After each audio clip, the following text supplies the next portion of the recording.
Então, senhores, dando continuidade aqui ao nosso estudo referente ao Sprinkler, né, sobre a duração dele, a quantidade, a gente já falou, sobre a importância do fator K, sobre a sistema, a exigência do sistema, né? A gente falou também sobre a possibilidade, assim, do estilo de ação rápida, então, assim, são ações do Sprinkler, do chuveiro automático, né? E isso aí diferencia, assim, um projeto bem feito e de uma instalação bem feita, que é uma situação importante. O projeto tem que estar ok, a instalação também tem que ter tem uma empresa ou uma pessoa responsável também que tem o conhecimento. Porque, muitas vezes, alguns erros, né, na instalação são difíceis de ser resolvidos posteriormente. Muitas vezes, a instalação do sprinkler, né, a altura, inclinação do teto, que dificulta a instalação, e eles não conseguem solucionar o problema, e acaba que fazem a instalação e muitas vezes eles querem a aprovação, o certificado de aprovação de uma instalação mal feita. E diante disso também, existem alterações da instalação. Muitas vezes a pessoa vai fazer uma instalação de um tubo de ar-condicionado, ou mudou a instalação elétrica, uma viga, né, que foi mudada ali, muitas vezes pode provocar alteração no sistema de sprinkler. Que muitas vezes, né, a edificação, quem é responsável pela edificação não quer fazer isso. Então, mesmo depois do ABITS, mesmo que conseguir um ABITS, uma aprovação da edificação, da instalação correta, essa instalação pode ter que sofrer mudanças devido à alteração do layout ali da configuração do teto, por exemplo. Vou passar um vídeo aqui para vocês, referente à atuação, como que é o Sprinkler. Cada um destes dois conjuntos é formado por 12 pallets com caixas de papelão, contendo copos plásticos de poliestireno. Incêndios desse tipo são caracterizados pelo rápido alastramento do fogo. À medida que o incêndio se espalha, a taxa de liberação de calor aumenta exponencialmente. Esses dois exemplos representam a história real de dois depósitos. Em um caso, o proprietário investiu em um sistema de sprinklers bem dimensionado e implementou os controles necessários de inspeção, testes e manutenção para assegurar o funcionamento. Já no outro caso, o proprietário ainda estava analisando se iria ou não investir em um sistema de sprinklers, já que a sua instalação não é obrigatória pela legislação atual. A existência de um sistema de hidrantes e de uma brigada de emergência própria dão a ele uma sensação de segurança. À medida que o sprinkler funciona sobre o conjunto de caixas da direita, o incêndio é controlado. Notamos que os danos causados pelo fogo, água e fumaça são mínimos e que a operação do depósito quase não é afetada. Esse incêndio não será notícia no telejornal da noite. No conjunto da esquerda, um desastre está se desenvolvendo. Enquanto isso, o corpo de bombeiros ainda está longe do local. Quando eles chegarem, não haverá outra escolha senão deixar o depósito queimar e montar uma estratégia defensiva de combate para tentar evitar que o fogo se espalhe para os edifícios vizinhos. Esse incêndio certamente estará nas manchetes dos telejornais da noite. As operações serão prejudicadas por muitos meses e as consequências para a empresa serão muito mais graves do que somente os danos materiais e uma interrupção temporária das atividades. Os analistas de mercado questionarão sobre a redução da lucratividade e o impacto na participação de mercado. O relacionamento com clientes e fornecedores. O importante do Sprinkler é que ele foi atuado sem ação do homem, né? Mesmo se houver brigadas, se houver pessoas responsáveis por fazer o combate, muitas vezes o tempo é crucial, né? Temos aqui 2 minutos de incêndio e a chama já está nessa altura, né? No Sprinkler, não, é importante sim observar que ele é formado esse tipo guarda-chuva aqui de spray, né, de água. Então ele forma a densidade de água aqui no ambiente, fazendo com que esse fogo ele fique retido somente ao lugar ali pequeno, né? Muitas vezes ele não tem capacidade de fazer o combate ao incêndio propriamente dito, porque devido à configuração da caixa, de como estão os materiais ali, né, por exemplo, ou mesmo do que é feito esse material. Por exemplo, se ele for envolvido com plástico, uma coisa, muitas vezes dificulta o combate a incêndio.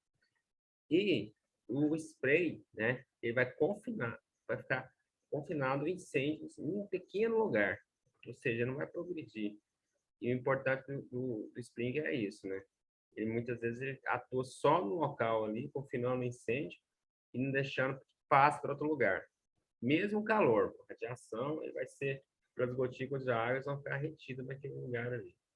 Então, o spray, o Springer, é muito importante também devido a essa situação, certo? Vamos passar agora aqui para o próximo e dar continuidade. É muito importante a gente ver a ocupação, a classificação da ocupação, né?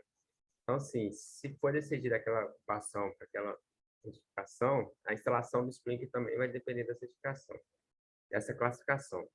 As ocupações de risco leve são o quê? O pedido de ocupação de parte de ocupação onde a quantidade ou combustibilidade do conteúdo, carga de incêndio é baixa, e dano moderado, e onde se espera uma taxa de liberação de calor baixa e média.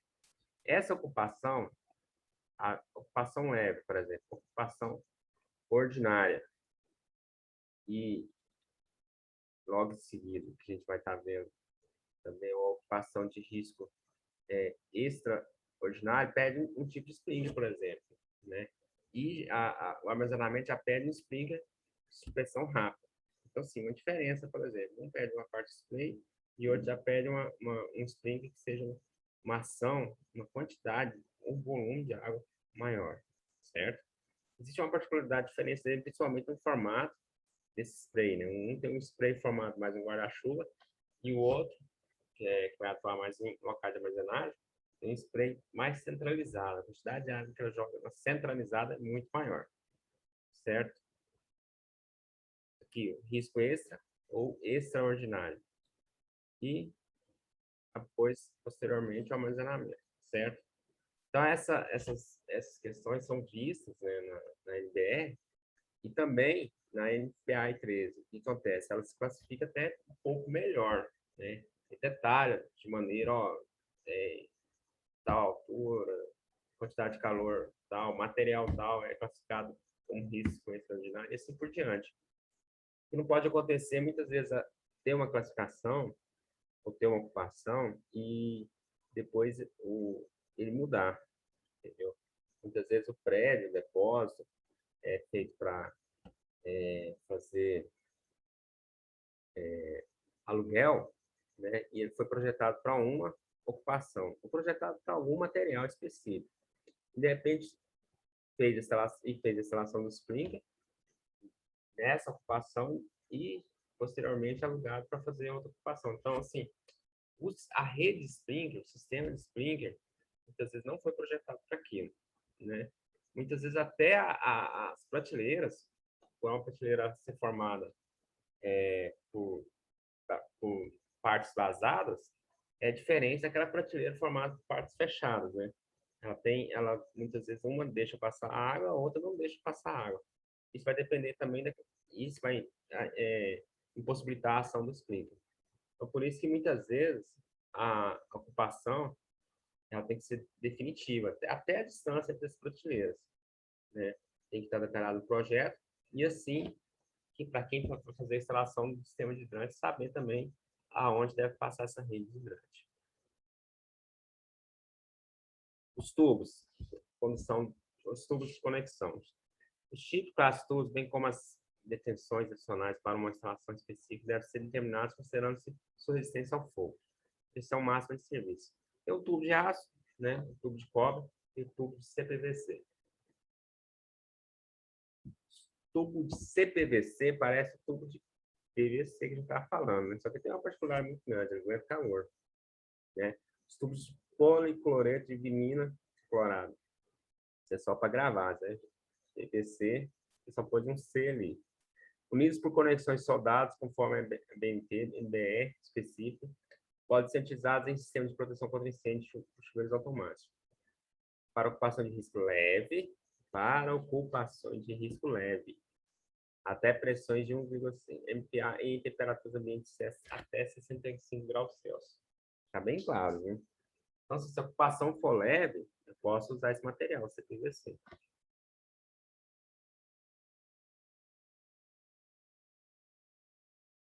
Bombas. As bombas utilizadas no sistema contra combate a incêndio devem ser do tipo centrífuga, horizontal, sucção frontal, centrífuga, horizontal, carcaça de partida ou centrífuga ou turbina vertical. Para manter o sistema de chuveiros automáticos sob uma pressão hidráulica de supervisão de uma faixa pré-estabelecida com pressão de pequenos eventuais vazamentos de canalização, e para evitar a operação indevida na bomba principal, deve ser instalada uma bomba de pressurização, que é a famosa bomba jockey. Então, vou ter a bomba jockey, a bomba, né, de reforço, que é a bomba principal ali, e uma bomba reserva, mesmo tamanho, inclusive, certo? Se houver uma atuação do sprinkler, a bomba jockey vai entrar, ela não vai dar conta, posteriormente entra a principal. E essa principal, se houver a queda de energia, alguma coisa, ela tem que ser alimentada com motor a diesel ou um gerador de energia, uma outra auxiliar, certo? Porque o sistema de sprinkler tem que trabalhar numa pressão específica. E é necessária essa pressão para que o bico, né, forme o spray corretamente. Então, muitas vezes, essa bomba ela tem que ser eficiente, né? Não pode ter falha. Por isso, também, a bomba reserva para situações que houver a queda de energia.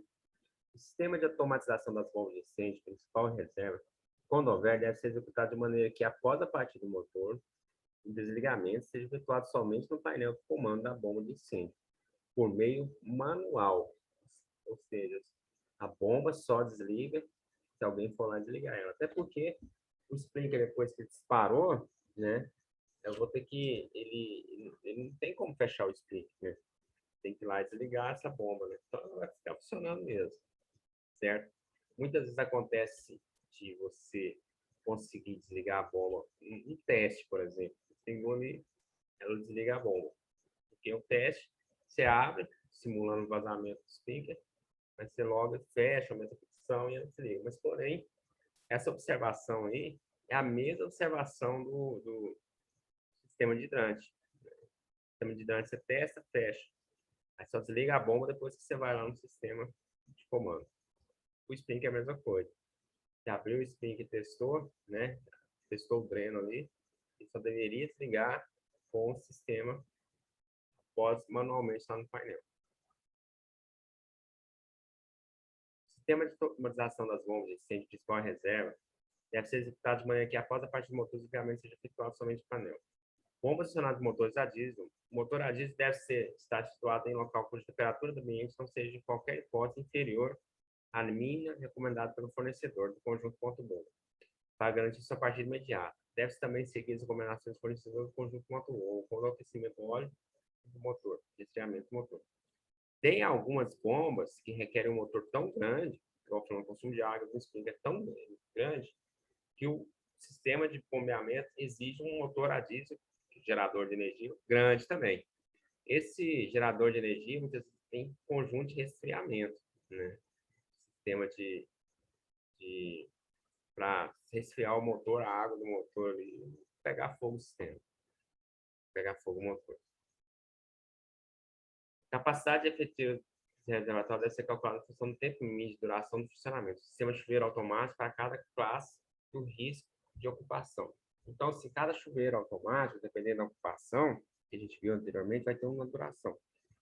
Tem armazenamentos de leve, né, ordinário e extraordinário, que requer, por exemplo, de uma até 1 hora de funcionamento. E já tem armazenamentos, né, que precisam de uma quantidade maior de água devido à quantidade de calor que é liberado.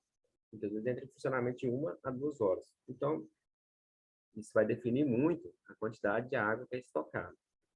E a água, né, do sistema de sprinkler, a reserva técnica do sistema de sprinkler, ela é somada com a reserva técnica do sistema de hidrante. Então, muitas vezes, a quantidade de água armazenada é enorme, né? Porque soma as duas quantidades de água.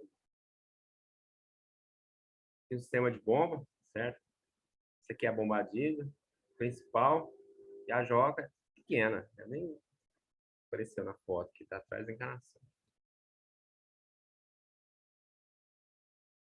O projeto quando vocês vão pegar o projeto, é feito de acordo com essa BNT aí, ó. Vai depender do risco, né? Breve, ordinário, extra, aqui o extraordinário, eu vou ter a área de proteção, né?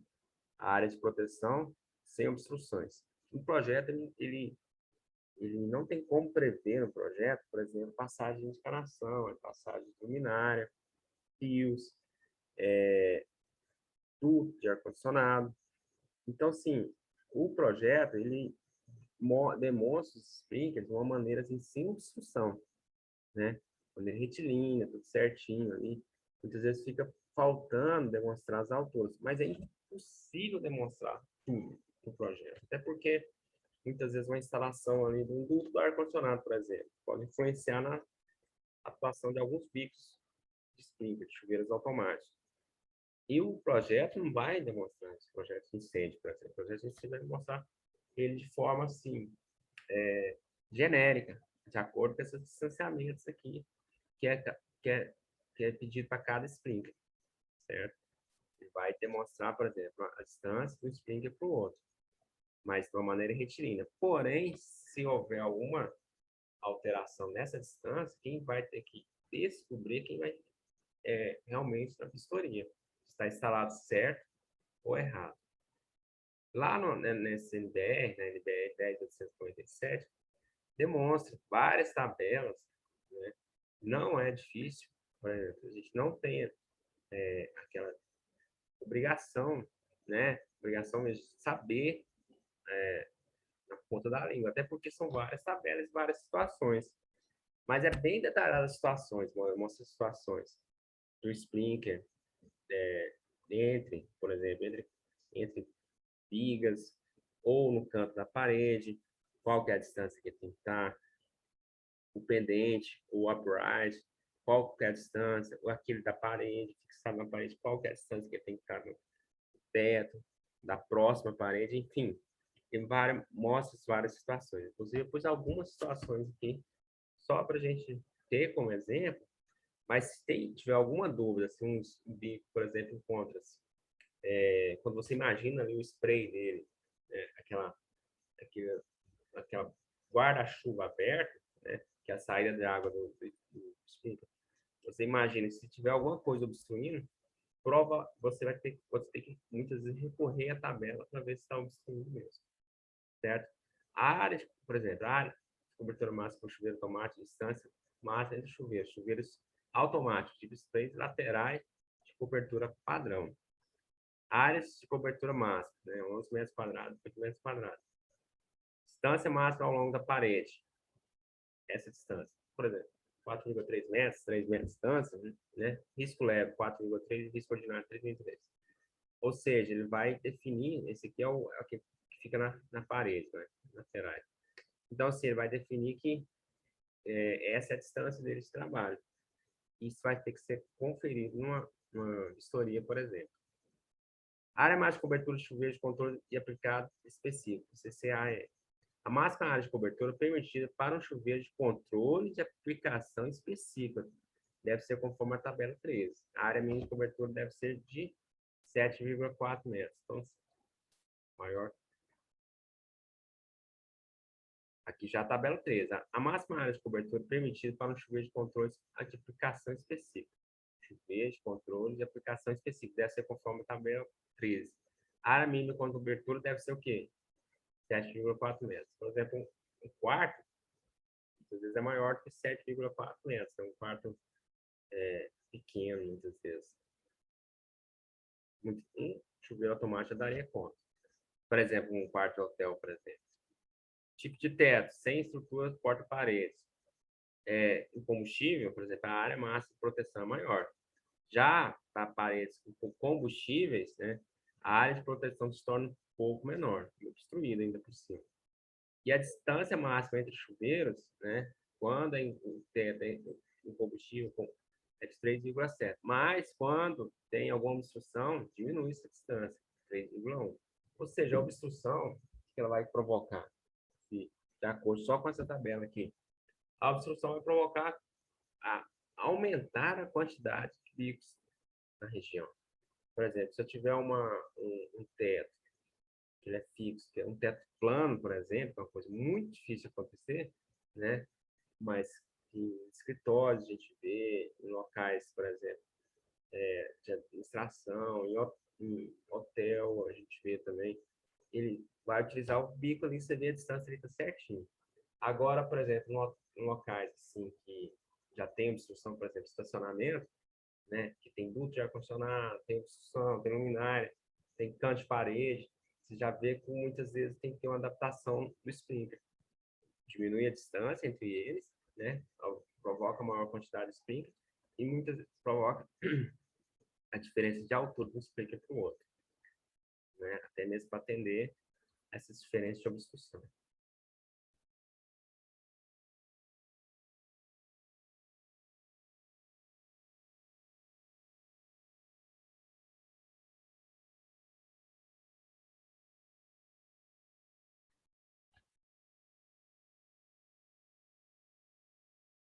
A área máxima de cobertura de chuveiros é ESFE. A área máxima de cobertura permitida para um chuveiro é ESF, deve ser a tabela que é esse chuveiro jamais chuveiros para locais de armazenamento. Né? A área máxima de distância entre esses chuveiros. Tipo de teto, né? Combustível obstruído. Então, a área de um chuveiro automático deve ser uma área de 9,3 metros quadrados. A altura do telhado. Agora, distância máxima entre chuveiros. Vai depender da altura do telhado. A altura do telhado até 9,1 metros. Ele vai estar bem alto. Né? 3,7. A altura do telhado acima de 9, 3,1. Ou seja, quanto mais alto o telhado, maior quantidade de sprinkler que tem que estar utilizando nesse local. Também influencia dessa maneira. Certo? CCAE é um tipo de chuveiro que atua no modo de controle e se caracteriza por produzir gotas grandes de água. Testado e aprovado para uso em áreas de incêndio de alta intensidade. CAD é um tipo de chuveiro projetado para áreas de incêndio em locais de armazenamento usado o método de controle de área e densidade. Um é diferente do outro, certo? A distância máxima entre chuveiros automáticos permite entre chuveiros automáticos deve ser baseada na distância entre chuveiros automáticos no mesmo ramal ou em ramal adjacente. A distância máxima deve ser medida ao longo da inclinação do telhado. Então, assim, para diferenciar ali, é o chuveiro seguido e a distância ou a distância entre esses ramais, chuveiros laterais. Então, assim, é o que vai definir a área de densidade, né? Definir a área de atuação de cada sprinkler. Vou ver o próximo aqui. E se o chuveiro automático, né, tiver um canto na parede, então ele vai ter que estar risco leve, né, espaçamento de 4,6 metros entre os chuveiros. Esse é um exemplo, por exemplo, da BNT. Né? Então ele vai ter que estar a distância máxima, a distância de 2,3 de cada parede e no canto dela 3,4. Distância máxima da parede de chuveiro automático, spray em pé e pendente, cobertura padrão e cobertura estendida. A distância do chuveiro automático, a parede não pode exceder metade da distância máxima, está aqui, entre chuveiros automáticos indicados na tabela 10 e 11, que a gente viu anteriormente. A distância do chuveiro automático à parede deve ser medida perpendicularmente à parede. Nos casos que as paredes formem ângulo, ou seja, irregulares, a distância máxima horizontal entre um chuveiro automático e qualquer ponto do piso protegido por aquele chuveiro automático não pode exceder a 3/4 da distância máxima permitida entre chuveiros automáticos, desde que a distância máxima perpendicular não seja excedida. Então, assim, aqui é só um exemplo, né? 4,6 metros, ele foi só até a metade. Aí já consegue proteger essa área toda aqui. Porém, essa parte aqui a gente já é possível ver no projeto, né? Essa distância que a gente mesmo calcula para ver se está ok. Que é a distância da parede, que é a distância de canto. Pode acontecer, e a norma traz isso, dessa parede ter, por exemplo, um duto de ar-condicionado, uma fiação, uma calha de fiação. Aí essa distância vai mudar. E é isso que a gente tem que ver numa vistoria, ok? Porque aí vai ter um outro equipamento que pode provocar obstrução do sprinkler. Um outro exemplo, a distância máxima a parede de chuveiros automáticos tipo spray, lateral de cobertura padrão. Isso aqui está lateral, tá? A parede está aqui, está fixada na parede. Então, a distância máxima entre o chuveiro automático na extremidade do ramal e a parede perpendicular à frente do ramal, figura 17, deve ser a metade da distância máxima entre chuveiros automáticos em caso da tabela 12. Ou seja, a distância entre chuveiros aqui, esse D aqui, vai ser igual a metade dessa distância entre os dois chuveiros automáticos. Tá?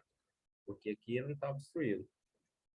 E aqui, devido à obstrução da parede. Então, via de regra, essa metade, né, dessa distância entre chuveiros que vai ser a via de regra, assim, em situação de obstruções. Em caso de parede, certo? Em caso de parede, ou que vai obstruir completamente a atuação do sprinkler, certo? A distância mínima entre parede, chuveiros automáticos, spray em pé, independência da cobertura padrão, essa aqui é a mesma distância, por isso que eu fiz tudo junto aqui, ó. Aí a gente pode até fazer isso aqui, ó, para ficar mais fácil para entender, certo? E aqui é a resolução, é a conclusão. Então, a distância mínima de chuveiros automáticos à parede, distância mínima entre parede e chuveiros automáticos em pé, independente de cobertura padrão, distância mínima entre parede e chuveiros automáticos, tipo spray laterais de cobertura padrão, e a distância mínima permitida entre parede e chuveiros automáticos é de 1 metro. Todos esses aqui, todos esses exemplos, é 1 metro. Então, por isso que eu coloquei aqui 1, 2, 3, 4, 5, 6. A distância para esses 6 exemplos, a distância mínima permitida entre parede e chuveiros automáticos é de 1 metro ou 100 milímetros.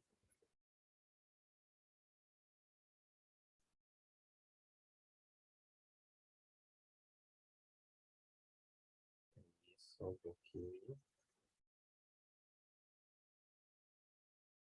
Uma coisa errada aqui.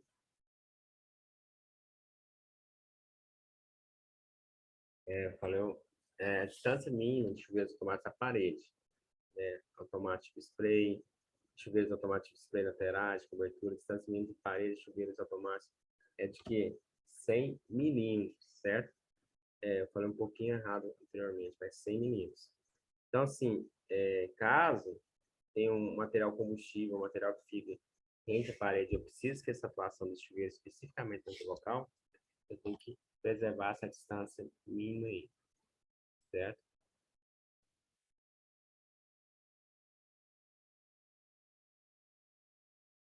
Aqui é o tipo de obstrução, certo? A gente vai, eu vou dividir essa aula aqui para não ficar tão cansativo, beleza?